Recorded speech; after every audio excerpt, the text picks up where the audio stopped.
is with Blue Line Futures. And, you know, before we jump into the markets here, Oliver, let's start with the FOMC. Any expectations on what Jay Powell might bring to us on Wednesday?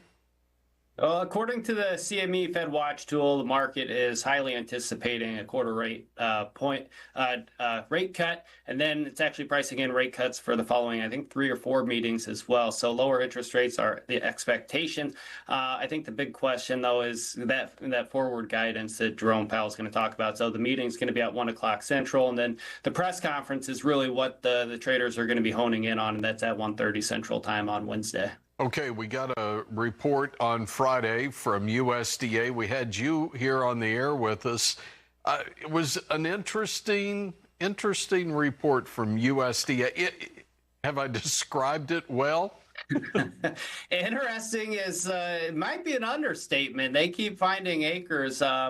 Which is shocking. I mean, the additional acres over the last 2 months reports are quite astounding. But the market seems to be indicating that there may be some sort of discrepancies, whether that be with the yield or the acres, because we have gotten back-to-back bearish WASDE reports, and the market has been able to rally. So I think going into those reports really in August and then into this report as well, I think a lot of the peak bearishness had been baked into the cake. And when we're looking at the price action following those reports, it seems to indicate that traders are highly anticipating yield to continue to be walked backwards going forward. And I tend to agree with that. The USDA set the bar really, really high in August. The adjustments made on last Friday's report were very minimal. We know that August was very, very dry, really across much of the grain belt. So I think we continue to see further declines in yield. That's probably going to impact more soybeans from this point.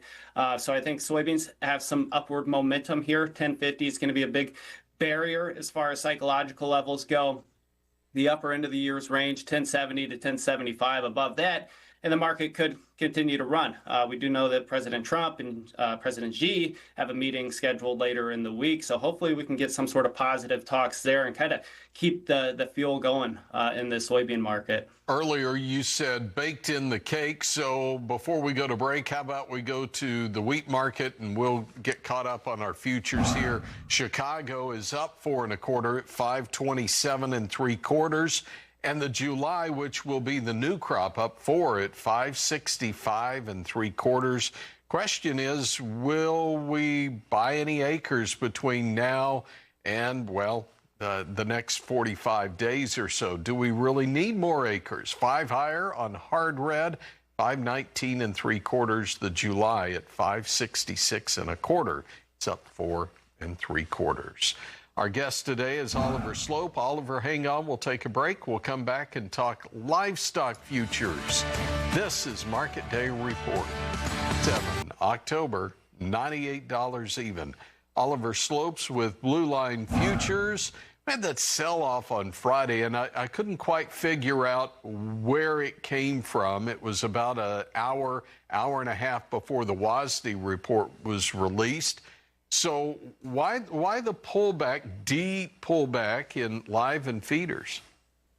Well, I think last week we just saw volatility continue to expand on the breakdown below trendline support and the 20-day moving averages for live cattle and feeder cattle. And then later in the week, there were some rumors that Secretary Rollins may have potentially be planning to talk about the border reopening, or at least steps to get there, and that didn't really seem to play out. So you're seeing the market rip back to the upside, and this continues to be a common theme where we see these big directional moves, and then the next day it gains it all back or gives it all back, and that's just the environment we're in. You mentioned those prices that we're seeing here this morning, very strong start to the week, but if you zoom out, these today's gains are kind of a blip on the chart. So risk continues to be really, really elevated at these levels. Technically, we're looking at the 20-day moving average. As I'd mentioned, that was old support. That's going to be resistance going forward. And for that December live cattle contract, that's at 237. And then on the support side, looking down at the 50-day moving average, 229, where we're at last trade, basically smack dab in the middle. So from a trader's perspective,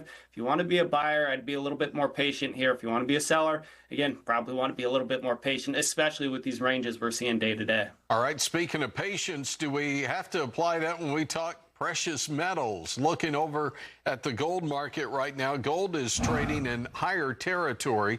36.61.90, and we're at the top end of that on the September. Any thoughts here? Well, you know probably pretty well by now that I am a long-term gold bull, gold bug. I've been buying physical for some time, trade a lot on the paper as well. I'm still bullish gold, but man, is it tough to buy and add to positions at these high levels. So I would probably want to get through this FOMC meeting midweek, kind of see how the cards play from there. All right. By the way, gold's been up 40% year to date. Silver market up 46% year to date, so we'll keep an eye on that. Oliver Slope is with Blue Line Futures in Chicago.